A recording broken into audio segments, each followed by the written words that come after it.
As the sun broke the horizon on September 13, 1814, Vice Admiral Alexander Cochrane gave the order for British naval ships to commence firing at Fort McHenry, with Washington, D.C., burned just a month prior. The capture of Baltimore would mean that the just-formed United States would lose two major coastal cities. On a merchant ship in the harbor was British prisoner exchange agent Colonel John Stuart Skinner and Georgetown lawyer Francis Scott Key.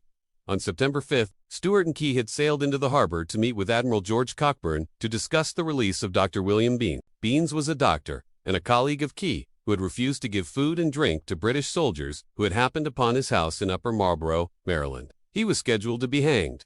Stuart and Key successfully negotiated Beans's freedom. The next morning, Armistead raised a 30 by 42-foot United States flag over the fort. Customarily, this garrison flag was raised every morning at reveille. But after a night of fighting, this action took on a new meaning. The British, equally fatigued after the long fight and running low on ammunition, noted that they could not overtake the fortifications of Fort McHenry. Key awoke to a proud display of American patriotism and a symbol that they were not going to stop fighting. That morning, he wrote notes for a future poem about this event. Later that week, he finished the poem Defense of Fort McHenry. On September 20th, the Baltimore Patriot published Defense of Fort McHenry. Francis Scott Key's brother-in-law set the poem to music, and the combined poem and music were published under the name The Star-Spangled Banner. The Star-Spangled Banner became one of the many patriotic songs sung throughout the country. President Woodrow Wilson adopted the song as a de facto national anthem in 1916, but did not codify this ruling. In 1929, House Resolution 14 was presented to Congress to name